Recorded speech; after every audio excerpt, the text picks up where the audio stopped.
Baik, bismillahirrahmanirrahim. Kita lanjut di part yang ketiga, yakni tentang asyafatan atau kedua bibir. Nah, teman-teman, ini adalah part yang mungkin akan langsung disambungkan kepada al-khaysum, karena memang lumayan pendek ya untuk bab ini.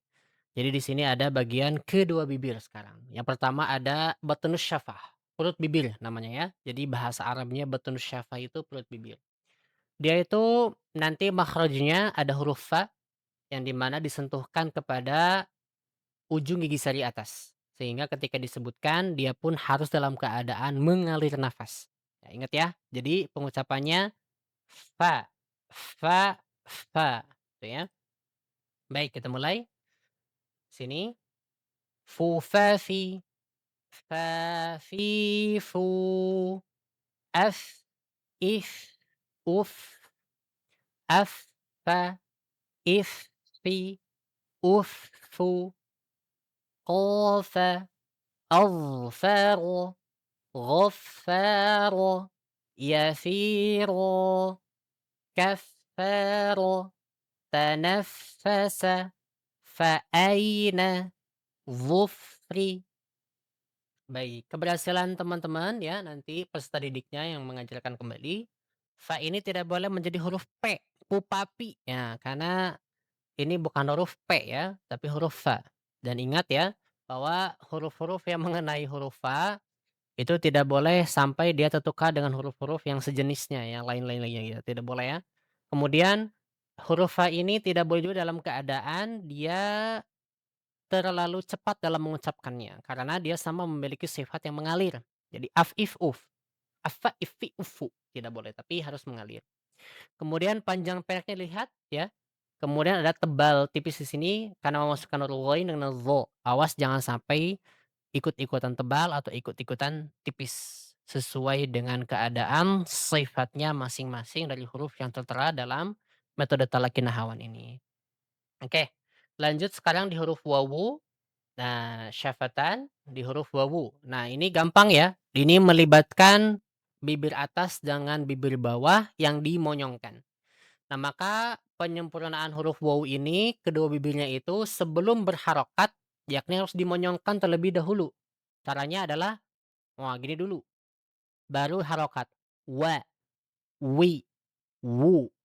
Nah, baru itu penyempurnaan harokatnya akan terdengar dengan jelas gitu kan, kalau di huruf yang kita ucapkan itu adalah huruf wawu. Baik, kita ucapkan bareng-bareng, yuk kita baca. Wu, wa, wi, wa, wi, wu. Ew, iu, u. Ingat ya, yang u dipanjang bukan tidak ya. Ew, iu, u. Awwa, iwi, uwu. Nah, qawa, waqi, fawaqa, wahuwa, qawariro, tawwaba. أولى، غوى، واتقوى، كلوا، فواحدة، قوة. Nah itu ya. Jadi kesempurnaan membaca huruf wawu tadi dimonyongkan terlebih dahulu baru kepada harokat ya. Kemudian di sana ada panjang pendek harus konsisten, kemudian karena saya sudah memasukkan kembali daripada huruf-huruf tebal, maka dilihat tebal tipis hurufnya, itu ya. Kemudian berikutnya yakni ba dengan mim. Nah, di sini sudah masuk kepada melibatkan kedua bibir yang dirapatkan. Jadi gampangnya dirapatkan saja. Perbedaannya kalau ba dia tidak mendengung ke hidung, kalau mim mendengung ke hidung.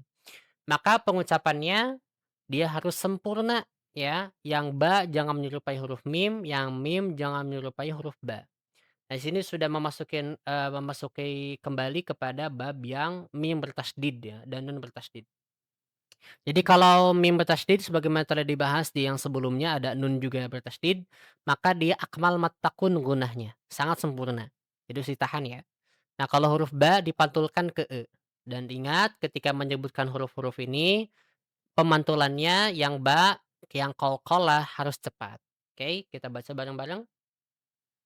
Bu babi, babibu, ibe ube, abba, ibbi, ubbu. Ingat, dilihat ya, cara pengucapan ba-nya jangan sampai dia merapatkan bibirnya itu dengan menutupkannya.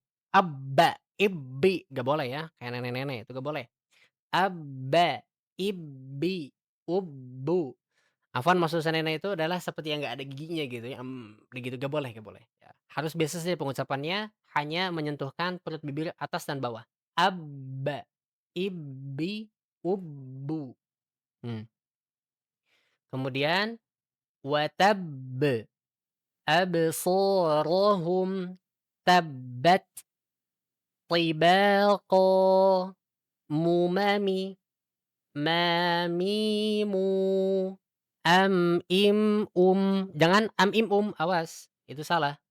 Ah, ditahan di sini, amma, immi, ummu, ni'imma hiya, wamra'atuhu, hum fiha, thumma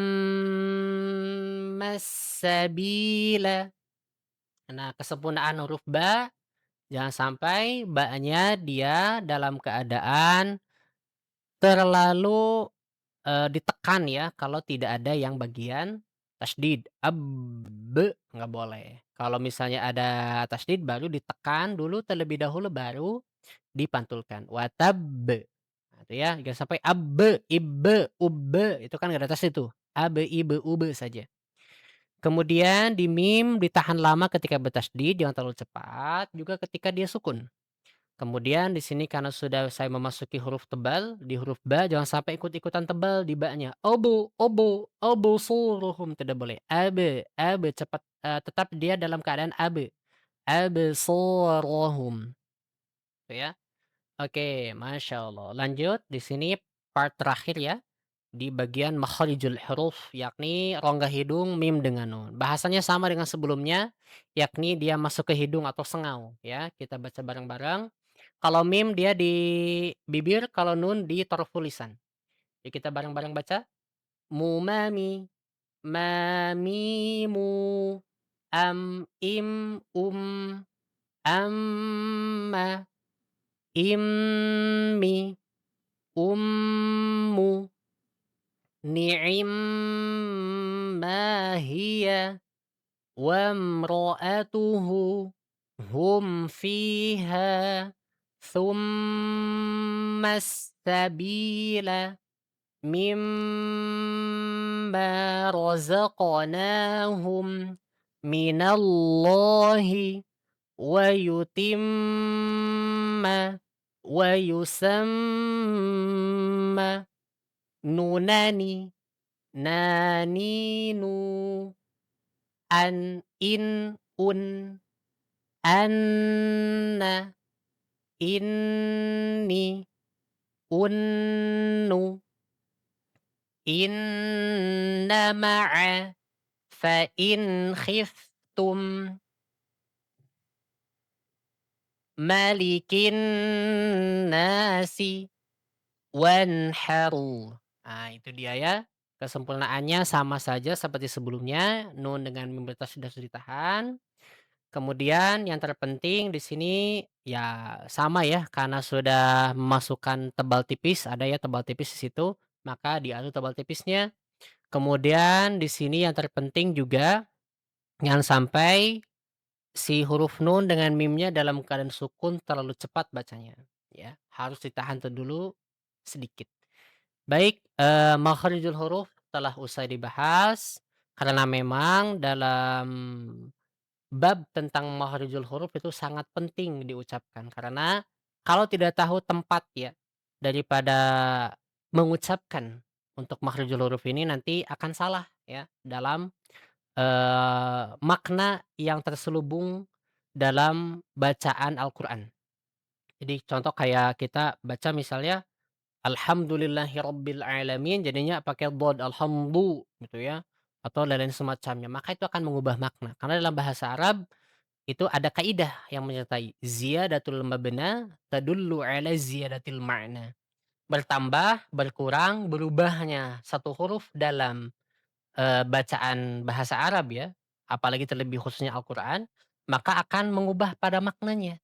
Sehingga teman-teman belajar makhraj itu penting. Kalau tidak pada tempatnya, karena kita bukan orang Arab asli dan juga kita harus belajar ya, karena banyak orang Arab pun sama sebetulnya, ketika belajar itu, dia ya mengaji, sama juga ada yang belum fasih, makanya mereka juga sama-sama belajar. Apalagi kita yang bukan orang Arab gitu.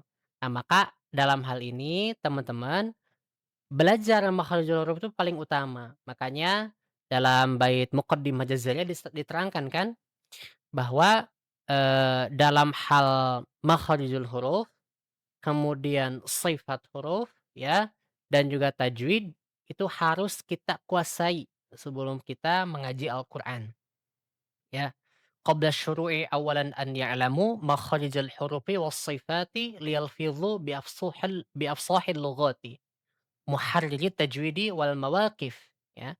Jadi pertama yang dibahas adalah tentang makharijul huruf. Jadi seseorang pembelajar ya, yang dia mengaku cinta Al-Qur'an, yang dia mengaku sebagai qari Al-Qur'an, maka harus mempelajari makharijul huruf dengan sifatnya terlebih dahulu, ya. Liyalfidhu bi afsahil lughati, supaya lafaz-lafaznya menjadi fasih, gitu.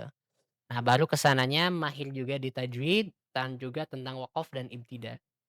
Nah, maka teman-teman, pembelajaran tentang makhrijul huruf ini sangat penting, supaya teman-teman bisa mengetahui di mana letak sebenarnya huruf yang diucapkan, sehingga benar secara lafaz dan juga tidak menyalahi makna.